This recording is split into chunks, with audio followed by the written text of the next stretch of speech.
നാരായണിന്റെ മൂന്നാൺമക്കൾ directed by Sharan Venugopal. ഈ ഒരു cinema എങ്ങനെയാണെന്ന് ചോദിച്ചിട്ടുണ്ടെങ്കിൽ കട്ട ഷോകായിരുന്നു. ഇമാതിരി ഒരു പടം. അതായത് ഈ സിനിമ എന്ന് വെച്ചിട്ടുണ്ടെങ്കിൽ ഡ്രാമയാണ്, സ്ലോ പേസ് ആണ്, ഒക്കെയാണ്. പക്ഷെ ഇത് എന്തെന്നാ ഈ കാണിക്കുന്നവര്.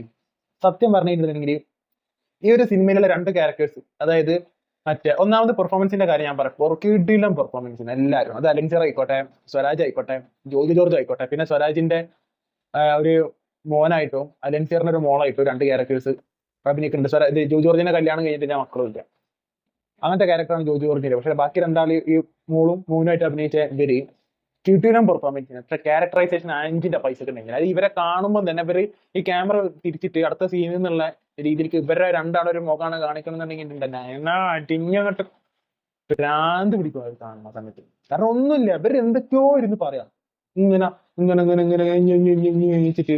അത് ഈ ചെക്കൻ പറയുന്നുണ്ട്, ഈ ട്രിപ്പ് എന്താണെന്ന് കാണുമ്പോൾ മനസ്സിലായി, ട്രിപ്പിന് വരെ എനിക്ക് താല്പര്യം ഉണ്ടായില്ല എന്നുള്ള പറയാം. വരാൻ ഞാൻ മതിയായിരുന്നു, ഇതിനെ ഇങ്ങോട്ട് വന്നത്. അതേപോലെ തന്നെ ഈ ഒരു സിനിമയിലെ വേറൊരു സംഭവം പറഞ്ഞത്, ഇത് മറ്റേ സ്വരാജിന്റെ മോളുണ്ടല്ലോ, സ്വരാജിന്റെ മോന് അലൻസിയറിന്റെ മോളോട് പറയും, ഒരു ഇങ്ങനെ കുളത്തിനോട് ഇരുന്ന് പറയുന്നുണ്ട്, 5 കൊല്ലം ആയിട്ടുണ്ടെങ്കിൽ ഒരു പ്രേമം ബ്രേക്കപ്പ് ആയി ഇപ്പൊ ഒരു ഹാർട്ട് ബ്രേക്ക് മൊമെന്റിൽ ഇങ്ങനെ നിൽക്കായിരുന്നു എന്നുള്ളത് ഈ പൊട്ടം പറയുന്നുണ്ട്. എന്നിട്ട് അവിടുന്ന് കുറച്ച് കഴിയുമ്പോൾ തന്നെ ഈ മറ്റേ അലൻസിയറിന്റെ മോളോട് ഈ ചെക്കന് പറയുന്നത്, ഞാൻ ഇത്ര അധികം കംഫർട്ടബിൾ ആയിട്ട് ഞാൻ ആരെങ്കിലും സംസാരിച്ചിരിക്കുകയാണ്, അപ്പൊ 5 കൊല്ലം പ്രേമിച്ച പെണ്ണ എന്താ പോകെ. അങ്ങനെ ഒരു ലോജിക്കിലേറെ ഡയലോഗുകൾ സിനിമയിൽ ഇഷ്ടംപോലെ ഉണ്ട്. ഞാൻ ഓരോന്ന് എടുത്ത് പറഞ്ഞില്ല. പിന്നെ അതേപോലെ തന്നെ ഇതിന്റെ ഈ ഫ്ലാഷ് ബാക്ക്, അതായത് ഈ നാരായണിന്റെ 3 ആൺമക്കളുണ്ടല്ലോ, അലൻസിയർ, സ്വരാജ്, ജോജു ജോർജ്, ഇവരെ ഫ്ലാഷ് ബാക്ക് കാണിക്കുകയാണെന്നുണ്ടെങ്കിൽ നമുക്ക് ഒരു എന്താ പറയുക, ഇമോഷണൽ അറ്റാച്ച്മെന്റ് ഈ ക്യാരക്ടേഴ്സിനോട് വരുള്ളൂ. അത് നിങ്ങൾക്ക് ഈ സിനിമയിൽ എവിടെയും കിട്ടൂല. ഈവൻ ദോ ഇതിന്റെ ഹൈ ക്വാളിറ്റി പെർഫോമൻസ് ഈ സിനിമയിൽ ഉണ്ടെന്നുണ്ടെങ്കിൽ പോലും, ടെക്നിക്കലി പടം കിടുവാണെന്നുണ്ടെങ്കിൽ പോലും ഇത് രണ്ടുണ്ടായിട്ട് കാര്യമില്ല. കാരണം പടം നന്നാവണം, മനസ്സിലായില്ലേ? ഇപ്പൊ ഒരു സിനിമയിൽ പൃഥ്വിരാജ് നല്ല അഭിനയിച്ചെന്ന് പറഞ്ഞിട്ട് കാര്യമില്ലല്ലോ, സിനിമ നന്നാവണ്ടേ, മനസ്സിലായില്ല? അങ്ങനത്തെ ഒരു നന്നാവൽ ഈ സിനിമയിൽ ഉണ്ടെന്ന് എനിക്ക് തോന്നുന്നില്ല.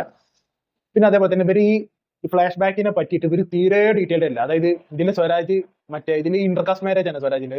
സ്വരാജ് ഹിന്ദു, ഒരു മുസ്ലിം, നഫീസ എന്ന് പറഞ്ഞ ക്യാരക്ടറിനെയാണ് ഇതിൽ കല്യാണം കഴിക്കുന്നത്.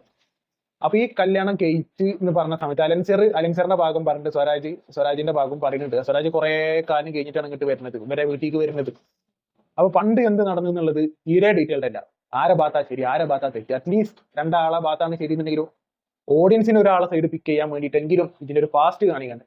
ഫാസ്റ്റ് കാണിച്ചാലേ നമുക്ക് എന്തെങ്കിലും ഒന്ന് മനസ്സിലാവും. ഒരു ടൈം എടുത്തിട്ടാണെങ്കിൽ പോലും, ഒന്നാമത് 2 മണിക്കൂറുള്ളൂ. ഒരു ഫാസ്റ്റ് കാണിക്കുകയാണെങ്കിൽ 2.5 മണിക്കൂറിലേക്ക് എത്തുമായിരിക്കാം. But still it's a good duration. ഈ 2 മണിക്കൂറിലും ഞാൻ ബോറടിച്ചിട്ടാണ് ഈ പറയുന്നത്. അത് ഇത് സ്ലോ പേസ് എന്നുള്ളത് അവകാശപ്പെടാൻ പറ്റുമെന്നുള്ള എനിക്ക് തോന്നുന്നില്ല. ആദ്യം ഒരാളുടെ ഡയലോഗ് പറഞ്ഞാൽ ഇനി ഇജിമുണ്ട് എന്ന് പറഞ്ഞിട്ട് ഇങ്ങനെ നിൽക്കുകയാണ്, ഇനി ഇജി സംസാരിക്കും, എന്നിട്ട് അയാൾ അടുത്ത പൊട്ടം സംസാരിക്കും. അങ്ങനെ സിനിമ ഇങ്ങനെ പോവുക. ഒരുമാതിരി ഒരു പടമായിട്ടാണ് എനിക്ക് പേഴ്സണലി ഈ സിനിമ തോന്നിയത്. എനിക്കിത് ചിലർക്ക് ഇത് ആവറേജ് ആയി തോന്നും, ചിലർക്ക് ഇത് ഫീൽ ഗുഡ് മൂവി ആയിട്ട് തോന്നുമായിരിക്കും. പക്ഷെ എനിക്ക് പേഴ്സണലി ഈ ഒരു സിനിമ ആകെ, എനിക്ക് ഞാൻ പറയാം, പെർഫോമൻസ് അടിപൊളിയായിരുന്നു. പെർഫോമൻസ് കിട്ടുമായിരുന്നു.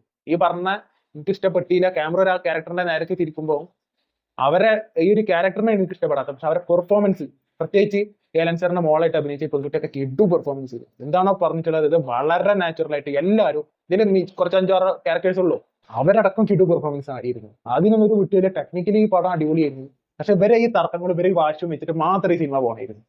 അല്ലെങ്കിൽ ഇവരെ സ്വത്തിന്റെ പ്രശ്നം, അല്ലെങ്കിൽ ഇന്റർകാസ്റ്റ് മാരേജിന്റെ പുറമെ വന്ന പ്രശ്നം, അപ്പൊ അത് ആദ്യം എന്തേ സംഭവിച്ചു, അങ്ങനെ ഒരു സ്റ്റിക്ക് ഓൺ ചെയ്തിട്ട് ഈ സിനിമ പോകണത്. അതിന് പകരം ഇവർ വേറെ എന്തൊക്കെയോ കാണിക്കുന്നത്, മനസ്സിലായി? പിന്നെ ഈ സ്വത്ത് ഭാഗം വെക്കുക എന്ന് പറയല്ലോ, ആ സമയത്തൊക്കെ വരുന്ന സംഭവങ്ങൾ, സ്വരാജിന്റെ ഭാഗം പറഞ്ഞ സമയത്തൊന്നും നമുക്കൊരു സൈഡ് പിക്ക് ചെയ്യാൻ പറ്റില്ല. ഒരു ക്യാരക്ടറിന്റെ ഭാഗത്താണ് ശരി, ഇന്ന ക്യാരക്ടറുടെ ഭാഗത്താണ് തെറ്റെന്ന് ഒരു ഫീൽ നമുക്ക് വരുന്നില്ല. കാരണം നമ്മുടെ പാസ്റ്റ് കാണിക്കണില്ലല്ലോ. പാസ്റ്റ് കാണിച്ചാലല്ലേ അങ്ങനെ എന്തെങ്കിലും ചെയ്യാൻ പറ്റുള്ളൂ. അപ്പൊ അങ്ങനെ പോണ ഒരു സിനിമ. പിന്നെ ആകെ ഇതിൽ നല്ല മൊമെന്റ്സ് എന്ന് പറയാനുള്ളത്, ഒന്നത് ഈ പറഞ്ഞ ഇവര് തമ്മിൽ തർക്കം നടക്കണം. ഒന്ന് അലൻസിയറും സ്വരാജും തമ്മിൽ ഒരു തർക്കം നടക്കുന്നുണ്ട്. പിന്നെ ജോജി ജോർജിനെ ഇവര് കുറെ പൊട്ടാന്ന് വിളിക്കുന്ന ഒരു സംഭവമുണ്ട്. ആ സമയത്ത് പൊട്ടാ വിളി കേൾക്കുമ്പോൾ ജോജി ജോർജിന്റെ ഒക്കെ ഒരു മിനിമൽ ആക്ടിങ് ഉണ്ട്, കിഡുമാണ്. ഒക്കെ ജോജി ജോർജിനല്ലോ, മുഖഭാവം വെച്ച് അഭിനയിക്കാൻ Joji George 1 of the best in Bollywood ആണ്. പക്ഷെ ഇതാണ് പ്രശ്നം, ഇതൊക്കെ ഇവരിങ്ങനെ മരിച്ച് അഭിനയിച്ചിട്ടും സിനിമ ഈ പറഞ്ഞ എന്താ പറയാ, ഒരു പാസ്റ്റ് കാണിക്കാതിരിക്കലും, പിന്നെ ഇവര് വേറെ എന്തൊക്കെയാ ഇരുന്ന് ഇങ്ങനെ, പിന്നെ ഇവര് ചെക്കനും പെണ്ണും കൂടി ഇരുന്നിട്ട് വേറെ എന്തൊക്കെ പറയണോ. ഇവര് ഇരുന്നിട്ട് എന്തൊക്കെയാ പറയുന്നത്, സിനിമനായിട്ട് എന്ത് ബന്ധം? അവൻ ബ്രേക്കപ്പ് ആയി, ഇവൾക്ക് പിന്നെന്താണ്, ഇവളെ ചിരി കണ്ടപ്പോ അവനക്ക് എന്തോ വന്ന്, പിന്നെ ഇവളേക്ക് ഭയങ്കര കംഫർട്ടബിൾ ആണ്. എന്തോ ഒരു പിക്കലാടോ ചെങ്ങായി. ഇതല്ല ശരിക്കും അതാണ് ഇവരെ ഈ പ്രശ്നങ്ങളും കാര്യങ്ങളാണ് സിനിമ. ശരിക്ക് ജോജി ജോർജ് ഇവരൊക്കെ സൈഡ്, ഇവര് രണ്ടാളി ഓലക്കാമല എന്തൊക്കെയോ പറച്ചിലും ഇതൊക്കെയാണ് സിനിമ പറഞ്ഞു പോണത്. പിന്നെ സിനിമന്റെ എൻഡിങ് ഇന്റർവെൽ ആവണ പോലെ സിനിമ എൻഡ് ചെയ്യണം. വെറുതെ ഒരു എൻഡിങ്.